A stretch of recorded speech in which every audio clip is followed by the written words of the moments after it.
오늘 우리는 여호수아 3장의 말씀을 통해 우리 인생의 이 막다른 골목에서 길이 되어 주시고 또 막힌 길을 활짝 열어주시는 그 하나님의 은혜를 함께 나누려고 합니다.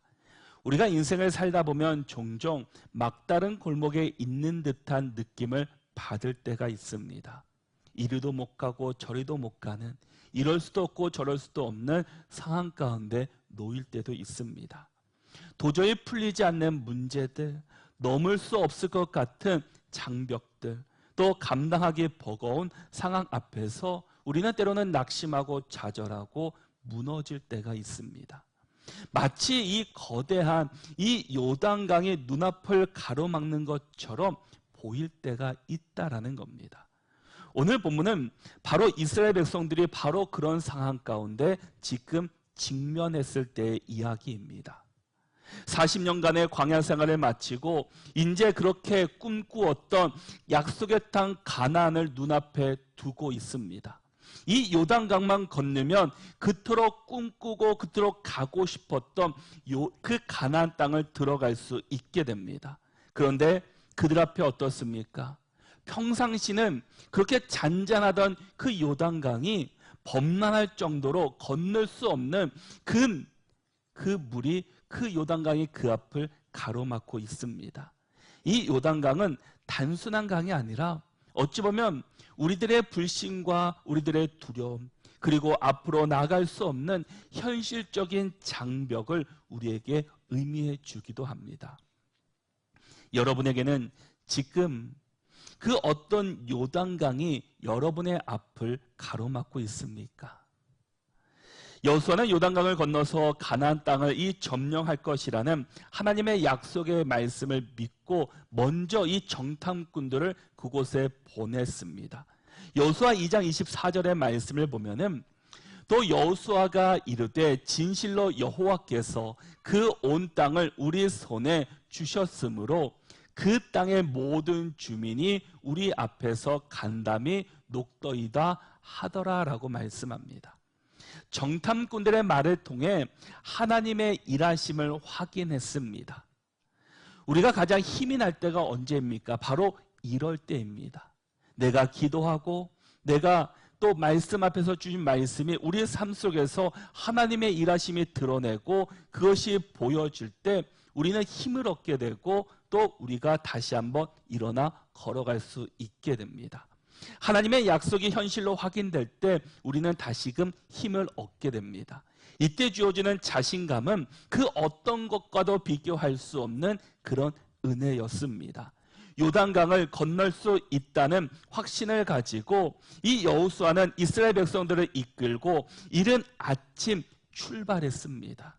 그런데 예기치 않은 상황을 지금 마주했습니다.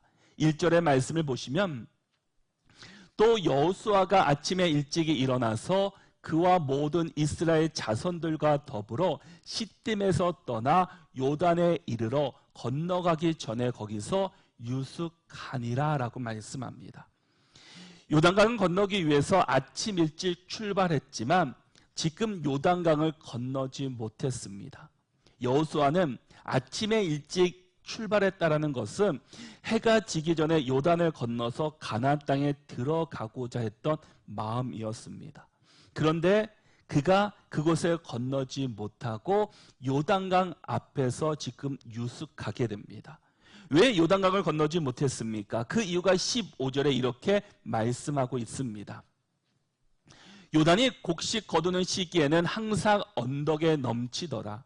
궤를 맨 자들이 요단에 이르며 궤를 맨 제사장들의 발이 물가에 잠기자라고 말씀합니다. 요단이 곡식 거두는 시기에는 항상 언덕에 넘쳤다라는 겁니다. 물이 넘쳤다라는 겁니다. 근데 건기에는 이 요단강은 넓이가 한 30m 정도 되는, 그것도 채 되지 않고 수심도 낮아서 누구나 어린 아이들도 쉽게 넘어갈 수 있는 그런 강이었습니다. 그런데 지금은 우기에는 그 상황이 완전히 바뀌게 됩니다. 이 봄이 되면 이 헬몬산하고 이 레바논의 이 만년설이 녹아내리기 시작합니다. 거기에서 이 장맛비가 쏟아지기 시작하면 그 물들이 이 수심이 낮은 요단강으로 흐르게 됩니다. 그리고 요단강에서 다시금 더 낮은 사해로 물이 흘러간다라는 겁니다. 그로 인해서 이 요단강이 평상시에는 이 낮았던 그 수심이 이제는 강 넓이가 최고로 1.6km까지 넓어지고 물살이 무려 시속이 16km 정도 되는 그 물살 급류가 형성된다라고 합니다. 그렇기 때문에 이 곡식 거두는 시기에나 그 우기 때는 요단강을 쉽게 건너갈 수가 없습니다. 자칫했다가는 급류에 휩쓸려서 또 삶을 마감할 수도 있는 시기입니다. 이스라엘 백성들이 요단에 도착했던 시기가 바로 곡식 거두는 시기라고 말씀합니다. 밀과 보리를 추수하는 시기였다라는 겁니다. 이스라엘은 이 10월부터 3월까지가 우기이며 특히 파종 시기는 10월과 추수기 바로 전인 3월이었습니다. 그때가 가장 많은 비가 내리는 때였습니다. 이것을 성경에서는 이른비, 늦은비라고 말씀합니다. 이스라엘 백성들은 늦은 비가 내린 직후에 이 요단강에 도착했기 때문에 이 강의 수심과 넓이는 그리고 급류가 최고조에 이를 때였습니다. 여호수아는 넘실거리는 요단강 물 앞에서 건널 생각조차 못하고 그곳에서 그들은 텐트를 치며 유숙하며 상황을 지켜보게 됩니다. 그리고 2절에 보면 그 후에 또 사흘이 지났다라고 말씀하고 있습니다. 요단강에 막혀서 3일 동안 건너지도 못한 채 그곳에 머물고 있습니다. 그런데 이 여호수아가 이전에 한 말이 여호수아 1장 10절과 11절에서 이렇게 말한 적이 있습니다. 이에 여호수아가 그 백성의 관리들에게 명령하여 이르되 진중에 두루 다니며 그 백성에게 명령하여 이르기를 양식을 준비하라. 사흘 안에 너희가 이 요단을 건너 너희의 하나님 여호와께서 너희에게 주사 차지하게 하시는 땅을 차지하기 위하여 들어갈 것임이니라 하라라고 말씀합니다. 여호수아는 하나님의 하신 약속을 믿고 자신감을 가지고 3일 안에 요단강을 건너서 가나안 땅에 들어갈 것이라고 백성들에게 공개적으로 선언하였습니다. 그런데 약속한 3일 안에 요단강을 건너지 못했습니다. 이미 2명의 정탐꾼을 보냈기 때문에 그 정탐꾼들이 추격하는 적군을 피한다고 3일 한에서 3일 동안 숨었기 때문에 약속한 3일은 이미 다 지난 때였습니다. 3일이 지난 다음 아침 일찍 출발했는데 이번에는 요단강을 건너지 못합니다. 그리고 또 3일이 지났습니다. 여러분, 어쩌면 우리의 인생 속에서도 이런 상황들을 종종 맞이할 때가 있습니다. 우리가 열심히 계획합니다. 열심히 준비합니다. 그런데 그 일들이 잘 진행되지 않습니다. 예상치 못한 일 앞에, 장애물 앞에 막닥뜨리게 됩니다. 그럴 때 우리가 어떤 마음이 드십니까? 우리 안에 하나님의 인도하심이구나. 하나님께서 가지 말라고 하시는구나 라고 생각하십니까? 왜 하나님 내가 계획하고 준비하고 열심히 했는데 왜 막으십니까? 라고 원망하십니까?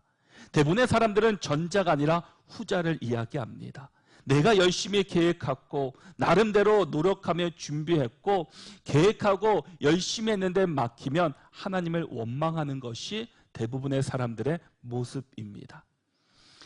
계획했던 일이 막히고 확신하고 그 열심히 했던 일들이 잘 풀리지 않을 때 우리는 어떻게 합니까? 여호수아의 모습을 살펴보면서 하나님이 확신을 가지시고 주셨던 말하시고 계획하신 일이 막혔다고 그는 좌절하거나 원망하고 낙심하지 않았습니다. 2절과 3절의 말씀을 보시면 사흘 후에 관리들이 진죽으로 두루 다니며 백성에게 명령하여 이르되 너희는 레위 사람 제사장들이 너희 하나님 여호와의 언약궤 매는 것을 보거든 너희가 있는 곳을 떠나 그 뒤를 따르라. 그리고 4절 말씀에서 그러나 너희가 그 사이 그 거리가 2000구빗쯤 그 되게 하고 그것에 가까이 하지는 말라. 그리하면 너희가 행할 길을 알리니 너희가 이전에 이 길을 지나보지 못하였음이니라 하니라 라고 말씀합니다. 지금 하나님께서 이스라엘 백성들에게 명확하게 지시한 내용이 있습니다. 언약을 따르라라고 말씀합니다. 언약궤는 하나님의 임재를 상징하는 것입니다. 즉 하나님이 앞서 가시고 너희는 그분의 뒤를 따르라라는 겁니다. 그리고 언약궤와의 거리를 두는 것은 이 경외심을 나타내는 동시에 모든 백성이 이 언약궤를 볼 수 있도록 하기 위함이었습니다. 이는 하나님께서 모든 백성을 공평하게 인도하실 것임을 보여줍니다. 여러분, 이스라엘 백성들은 언제든지 한눈을 팔 수 있는 사람들입니다. 그들의 삶은 늘 불평하고 원망했던 삶입니다. 이것이 없다고 저것이 없다고 늘 불평했던 이스라엘 백성들입니다. 이것이 어찌 보면 우리들의 모습이기도 합니다. 우리는 이미 하나님께서 모든 것이 주어졌습니다. 그런데 하나님께서 주어진 것 이상으로 내가 원하기 때문에 우리가 원망하고 불평하고 때로는 낙심하게 됩니다. 그런데 하나님께서는 이미 우리에게 필요한 모든 것을 그 때때마다 공급해 주셨습니다. 이스라엘 백성들이 광야의 길을 걸을 때도 그들의 필요를 하나님께서는 아시고 그때마다 낮에는 구름 기둥으로 밤에는 불 기둥으로 만나 메추라기 물을 통해서 그들에게 공급해 주셨습니다. 지금 그들에게 언약궤를 보라고 거리를 두고서 그것을 바라보라는 것은 어느 곳에서나 바라볼 수 있는 거리가 약 2000규빗 정도 거리였기 때문입니다. 지금 이스라엘 백성들은 그 남자만 장정만 60만 명입니다. 다 합치면 한 200만 명 정도 넘는 숫자입니다. 그러니 모든 사람이 언약궤를 볼 수 있는 것은 가까운 데서는 볼 수가 없습니다. 그 언약궤를 그들이 보라고 말씀하신 것은 너희들이 의지할 분은 오직 하나님 한 분이시다라는 겁니다. 너희들을 이끄시고 다스리시고 인도하시는 분은 너희가 아니라 너희의 가지고 있는 것, 지혜, 그 명령이 아니라 하나님의 말씀임을 그들에게 보여주고 계십니다. 우리 하나님은 이스라엘 백성들이 가는 그 길이 새로운 길이기에 이전에 가보지 못한 길이기에 새로운 시작 앞에서 하나님이 친히 우리의 인도자가 되어 주신다라는 겁니다. 우리가 가장 두려운 것은 새로운 길을 갈 때입니다. 또 새로운 일을 시작할 때입니다. 우리는 그때 많은 염려와 걱정들을 가지고 있습니다. 잘 될까? 옳은 길일까? 맞는 길일까? 내가 잘 도착할 수 있을까라는 생각들에 우리는 잠기게 됩니다. 그것을 계속 잠기고 생각하다 보면 끝내는 우리 안에 두려움과 염려가 생기게 됩니다. 그때 하나님께서는 우리에게 말씀하고 있습니다. 하나님의 인도하심, 내가 너와 함께 할 것이고 내가 너를 인도해 주신다라고 말씀하고 있습니다. 하나님의 말씀하심, 하나님의 인도하심은 명확하고 정확합니다.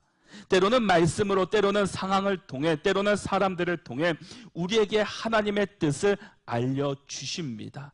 우리가 할 일은 그 하나님의 음성에 귀 기울이고 그 명령을 따르는 것입니다. 혼란스러운 상황 속에서도 하나님의 인도하심을 구하며 그분의 말씀을 통해 답을 찾아가야 합니다. 오직 하나님의 말씀만이 정답이기 때문입니다. 우리는 우리 스스로 정답을 찾아가지만 우리는 찾아갈 수 없는 사람들입니다. 왜냐? 우리는 죄인이요, 우리는 완전치 않은 사람들이기 때문입니다. 하나님께서 이만큼 우리를 인도하시고 함께하고 있다면 우리의 생각과 우리의 지식은 이만큼밖에 되지 않을 겁니다. 우리는 이만큼 안에서 허덕이며 우리의 삶을 다스리고 인도하고 있습니다. 그런데 하나님의 인도하심을 받으면 우리가 상상할 수 없는 놀라운 일들을 우리가 만날 수 있다는 겁니다. 눈앞에 지금 요단강으로 그들은 두려움과 염려가 있다 할지라도 그들이 좌절하지 말 것은 그곳에 우리 하나님이 함께 하시고 그 요단강을 건너게 하시는 분이 우리 하나님이시기 때문입니다. 하나님께서 지금까지 그들을 이곳까지 인도해 주셨습니다. 이스라엘 백성들은 이미 이와 같은 것을 경험한 사람들이었습니다. 출애굽해서 이 가나안 땅을 가다가 처음에 출애굽했을 때 그 홍해를 만났을 때가 있습니다. 뒤에는 애굽의 군사가 쫓아오고 눈앞에는 홍해 바다가 있습니다. 이러지도 저러지도 못하는 그들의 상황이었습니다. 그때 그들은 우리를 여기서 죽이려 합니까? 라고 이스라엘 백성들을 원망했습니다. 그때 여호와께서 모세에게 말씀하셨습니다. 출애굽기 14장 15절과 16절의 말씀을 보시면 여호와께서 모세에게 이르시되 너는 어찌하여 내게 부르짖느냐? 이스라엘 자손에게 명령하여 앞으로 나아가게 하고 지팡이를 그 들고 손을 바다 위로 내밀어 그것이 갈라지게 하라. 이스라엘 자손이 바다 가운데서 마른 땅으로 행하리라 라고 말씀합니다. 이 명령에 모세가 순종하여 나갔더니 큰 바람이 불어서 바닷물이 좌우의 벽처럼 세워졌습니다. 바닷물이 출렁하던 그곳에 마른 땅 같은 것이 나타나 이스라엘 백성들이 마른 땅으로 그 땅을 건너갈 수 있게 되었습니다. 장정만 60만 명 되는 그 많은 이스라엘 백성들이 이 마른 땅을 편안하게 건너갑니다. 뒤쫓던 애굽의 군사는 그것이 자신들의 무덤인지도 모른 채 뒤따라가다가 다 몰살되고 수장되고 말았습니다. 지금 그때와 비슷한 상황을 이 여호수아에게도 보여주고 계십니다. 내가 도저히 할 수 없는 상황 속에서 하나님이 하시는 일이 무엇입니까? 하나님의 언약궤를 내세우고 뒤를 따라가라는 겁니다. 다른 것이 아닙니다. 다른 것을 하라는 것이 아니라 너희들의 능력을 나타내라는 것이 아니라 하나님의 말씀에 순종함으로 따라가라는 겁니다. 제사장들이 언약궤를 메고 요단강에 들어갔을 때 요단에 흐르던 강물들이 끊어지고 한 곳에 모이게 되었습니다. 마치 홍해 때와 비슷한 기적이 재현되었다라는 겁니다. 그런데 여러분은 왜 이 하나님은 홍해와 비슷한 사건을 이 여호수아 때 다시금 그들에게 보여주고 계십니까? 홍해가 갈라지는 일이 쉬운 일이었겠습니까? 그 정도 사건이라면 이스라엘 백성들 누구나 기억할 것이고 그때 그런 일이 있었지라고 그들도 생각했을 겁니다. 그런데 왜 하나님께서는 다시 그들에게 이 비슷한 사건을 말씀해 주고 있습니까? 그 이유는 7절에 이렇게 기록되고 있습니다. 여호와께서 여호수아에게 이르시되 내가 오늘부터 시작하여 너를 온 이스라엘의 목전에서 크게 하여 내가 모세와 함께 있었던 것 같이 너와 함께 있는 것을 그들이 알게 하리라. 하나님께서는 모세에게 행하셨던 그 모든 일들, 또 하나님께서 함께 해주셨던 그 모든 일들을 너희도 알아가기를 원하셨다라는 겁니다. 지금 가나안 땅에 들어간 이스라엘 백성들은 누구입니까? 출애굽한 1세대들이 아니라 2세대들입니다. 이미 1세대들은 광야에서 다 죽었습니다. 모세 때 홍해 사건을 경험한 사람들은 바로 1세대되었습니다. 이미 그들은 다 죽은 뒤입니다. 그들의 기억에 홍해 사건은 희미해졌을 겁니다. 그때 하나님을 말로는 전해 들었지만 직접 경험해 보지는 못했기 때문에 그 하나님을 그냥 지식적으로 알고 있었습니다. 하나님이 자기들을 지키시고 가나안 땅을 주실 수 있는 능력의 신이라는 사실을 귀로는 들었지만 직접 경험해 보지 못했기에 그들은 반신반의하는 상태였습니다. 따라서 그런 의심 많은 그들에게 하나님은 내가 너와 함께하며 내 능력으로 너희를 구원할 것이라는 그 굳게 신뢰하는 그 믿음을 너희들이 알게 하기를 원하고 계십니다. 그래서 3절과 4절, 6절, 10절, 11절, 13절에서 계속해서 말씀하시는 것이 언약궤가 앞서가고 백성들은 그 뒤를 따르라라는 겁니다. 지금 요단강에 물이 불어나서 건널 수 없는 상황이지만 임마누엘의 하나님이 너희와 함께 하시고 너희는 하나님만 바라보며 나아가면 가나안 땅, 이 요단강을 건널 수 있다라는 것을 그들에게 말씀하고 보여주십니다. 지금 하나님께서는 너희들이 앞서는 것이 아니라 이 언약궤 뒤에서 그들을 따르라라는 겁니다. 우리가 복음으로 산다는 것이 과연 무엇입니까? 그것은 내가 앞서는 것이 아니라 하나님께서 우리의 앞서심을 기억하며 우리가 주님의 그 뒤를 따라가는 겁니다. 우리가 믿음으로 산다는 것은 바로 이런 모습입니다. 내가 주도하고 내가 앞서며 내가 이끌어가는 삶이 아니라 하나님이 이끌어가시는 삶 뒤를 우리가 순종함으로 따라가는 것이다라는 겁니다. 여러분, 가나안 땅을 주시겠다라고 약속하신 분이 누구십니까? 이스라엘 백성들이 가나안 땅이 좋아 보이니까 그 땅을 차지하겠노라고 말한 것이 아니라 하나님께서 약속으로 주신 땅이었습니다. 그러면 약속하신 분이 하나님이시라면 그 땅을 인도하시는 분도 우리 하나님이십니다. 하나님은 여러분과 우리와 약속하신 것을 반드시 이루시는 하나님이십니다. 그런데 우리가 할 일은 바로 언약궤를 바라보아야 한다는 겁니다. 언약궤 뒤를 따라가야 한다는 겁니다. 지금으로 말한다면 하나님의 말씀에 순종하는 것입니다. 요단강에 물이 불어서 사람의 힘으로는 도저히 지금 건널 수 없습니다. 약속의 하나님만이 믿고 나아갈 때 우리가 그 강을 건널 수 있게 됩니다. 하나님께서는 아무리 큰 장애물이 있다 할지라도 하나님의 말씀에 순종으로 나가면 하나님의 방법으로 하나님의 뜻으로 그것을 반드시 건너가게 해 주실 것입니다. 우리는 그 약속을 붙잡아야 합니다. 그리고 그 하나님의 말씀을 우리는 신뢰해야 합니다. 우리의 힘으로 가는 것이 아니라 우리 주님은 합력하여 선을 이루시는 분이시기 때문에 하나님의 놀라운 약속을 지키시는 우리 주님이십니다. 그러게 우리가 할 일은 5절에서 이렇게 말씀합니다. 여호수아가 또 백성에게 이르되 너희는 자신을 성결하게 하라. 여호와께서 내일 너희 가운데 기이한 일들을 행하시리라 라고 말씀합니다. 너희들 가운데 놀라운 기이한 일들을 보여주실 것인데 너희들이 어떻게 하느냐? 너희 자신을 성결하게 하라라는 겁니다. 막힌 길을 여시는 하나님의 역사는 우리의 거룩함과 연결됩니다. 우리가 하나님 앞에서 깨끗하고 정결될 때 하나님께서는 더 큰 능력으로 우리에게 역사하십니다. 거룩함은 단순히 외적인 행위가 아니라 우리의 마음과 삶의 태도로부터 시작되는 하나님을 향한 온전한 마음입니다. 우리 중심 가운데 과연 무엇을 붙잡고 있습니까? 이 정결하다는 것은 우리가 하나님의 전능하심과 신실하심을 믿을 때 그 놀라운 기적들이 우리 가운데 나타나게 됩니다.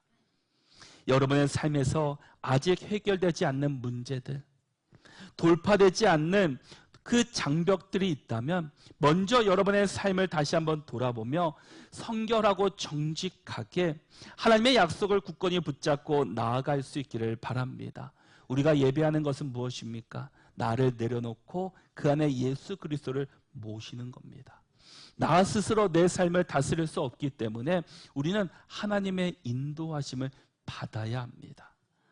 우리가 어떻게 하면 거룩해질 수 있겠습니까? 착한 일을 한다고, 정직하게 산다고 몸부림치고, 죄를 짓지 않는다고 우리가 몸부림친다고 해서 여러분 죄를 짓지 않으십니까? 착한 일을 한다고 해서 거룩해지는 것도 아니고, 내가 정말 죄를 짓지 않기 위해서 몸부림친다고 해서 내가 죄를 짓지 않는 것도 아닙니다. 중요한 것은 우리가 거룩하게 산다는 것은 우리의 삶이 주 앞에 서 있어야 하는 겁니다. 하나님께서 언약궤를 따르라라고 말씀하시는 것처럼 우리의 삶이 하나님 앞에 늘 서 있어야 합니다. 그래서 우리가 예배해야 된다라는 겁니다. 우리 스스로는 하나님 앞에 설 수 없기 때문에 우리가 예배를 통해서 또 말씀 묵상과 기도와 찬양을 통해서 우리는 주 앞에 나가야 합니다. 우리 스스로 할 수 없기 때문에 교회에서 예배하는 것을 참여하면서 그 마음을 우리가 갖는 겁니다. 우리가 아무리 하나님 앞에 서려고 해도 우리 스스로는 설 수 없습니다. 다른 종교와 기독교의 차이는 무엇입니까? 기독교는 하나님께서 우리를 부르셨습니다. 그러나 다른 종교는 내가 신을 찾아가는 겁니다. 근데 놀라운 것은 하나님께서 우리에게를 불러주셨기 때문에 우리가 가는 그 길은 우리가 상상할 수 없는 놀라운 은혜와 일하심을 경험하게 됩니다. 근데 내가 다른 신들은 그 신을 쫓아가기 위해서 내가 노력하지만 우리는 죄인이기 때문에 우리 스스로는 우리를 불완전한 사람이기 때문에 우리 스스로는 그것을 찾아갈 수 있는 길이 없습니다. 그래서 수행도 하고 여러 가지 또 좋은 일도 하지만 그것이 그 길을 찾는 길이 아니다라는 겁니다. 여러분, 우리 삶 속에서 우리가 바라볼 분은 오직 하나님 한 분이십니다. 이제 드디어 이 명령의 때가 왔습니다. 제사장들이 언약궤를 메고 요단강으로 들어섭니다. 15절의 당시 상황들을 자세하게 소개하고 있습니다. 15절의 말씀을 우리가 같이 한번 읽어보겠습니다. 15절 말씀 함께 읽겠습니다. 요단이 곡식 거두는 시기에는 항상 언덕에 넘치더라. 궤를 맨 자들이 요단에 이르며 궤를 맨 제사장들의 발이 물가에 잠기자. 아멘. 이 곡식 거두는 시기, 즉 이 봄철에 요단강은 눈이 녹아 범람한 시기였습니다. 강물이 흘러넘치는 가장 위험한 때입니다. 바로 그때 제사장들이 물에 그 발을 잠기자 놀라운 일이 일어났습니다. 16절의 말씀을 보시면 곧 위에서부터 흘러내리던 물이 그쳐서 사르단에 가까운 매우 멀리 있는 아담 성읍 변두리에 일어나 한 곳에 쌓이고 아라바의 바다 염해로 향하여 흘러가는 물은 온전히 끊어짐에 백성이 여리고 앞으로 바로 건널세라고 말씀합니다.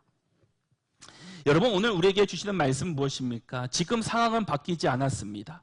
여전히 요단강은 범람 위기에 있습니다. 지금 건너가면 이스라엘 백성들은 강물에 떠내려갈 수밖에 없습니다. 그곳에서 그들은 다 수장될 것입니다. 그런데 놀라운 일이 일어납니다. 하나님의 말씀에 순종하여 궤를 맨 제사장들의 발이 물가에 잠기자 어떤 일이 일어났습니까? 강물이 멈추고 마른 땅이 드러났습니다. 이스라엘 백성들은 마른 땅을 밟고 요단강을 건너 가나안 땅으로 가게 됩니다. 이것은 단순히 강물이 갈라진 기적이 아닙니다. 이것은 순종이 기적을 낳는 것을 보여주시는 결정적인 증거요 하나님의 말씀입니다. 순종하면 어떻게 되는지, 너희들이 순종하는 삶을 살면은 어떤 일이 일어나는지를 우리에게 명확하게 보여주고 있습니다. 제사장들이 이 발을 물에 담그는 순간, 즉 순종하는 순간 막혔던 요단강이 갈라지고 편안하게 그 강물을 건널 수 있습니다. 만약에 그 건기 때 건넜다면 누구나 쉽게 건널 수 있지만 물을 그 몸을 적시면서 건넜어야 합니다. 근데 지금은 물이 한 방울도 옷에 떨어지지 않고 마른 땅으로 안전하게 그 길을 건너게 됩니다. 여러분, 믿음이라는 것이 무엇입니까? 하나님의 말씀에 순종하는 것입니다. 지체하지 않고 직접 순종할 때 하나님의 기적은 일어납니다. 우리는 종종 순종을 머뭇거리거나 상황을 따져보거나 결과를 예측하려고 합니다. 그러나 하나님은 우리의 즉각적인 순종을 통해 일하시고 역사하십니다. 이스라엘 백성들은 요단을 완전히 건넜습니다. 하나님은 그 막힌 이 강을 여셨습니다. 그 문제는 일시적으로 해결해 주신 것이 아니라 우리가 온전히 그 길을 통과할 수 있도록 완벽하고 가장 좋은 때 그 놀라운 역사가 지금 일어났습니다. 우리가 하나님의 말씀에 순종하기만 하면 아무리 거대한 불가능해 보이는 그 장막이 우리 앞을 막고 있다 할지라도 하나님께서는 그것을 제거하시고 우리가 나아갈 길을 활짝 열어주십니다. 주저하지 말고 하나님의 말씀에 순종하십시오. 내가 지금 눈앞에 보이는 장벽들, 문제들, 그 어려움들이 왜 있습니까? 우리가 하나님의 말씀에 순종하지 않았기 때문입니다. 하나님을 바라보지 않고 내 힘으로 그것들을 해결하려고 했기 때문입니다. 그러기에 우리 앞에 있는 그 요단강이 무엇이라 할지라도 나와 함께 하시는 하나님, 나를 인도하시고 붙잡아 주시는 하나님께서 우리의 모든 문제들을 해결해 주시고 가장 좋은 것으로 그것에 부어 주실 것입니다. 그러기에 내가 주인 된 삶이 아니라 하나님이 주인 되시는 삶, 하나님이 인도하시고 이끌어 주시는 삶 앞에 우리가 순종함으로 그 길을 따라가시고 하나님의 말씀 앞에 순전함으로 정결함으로 주님의 뜻을 따라가는 우리 모두가 될 수 있기를 바랍니다. 우리 주님은 언제나 어제나 오늘이나 영원토록 동일하게 우리와 함께 하시고 이 막힌 길을 열어주시고 우리와 함께 하시는 하나님이십니다. 이 확신을 가지고 담대하게 믿음으로 또 나아가는 승리하는 삶을 살아가는 우리 모두가 다 되시기를 바랍니다.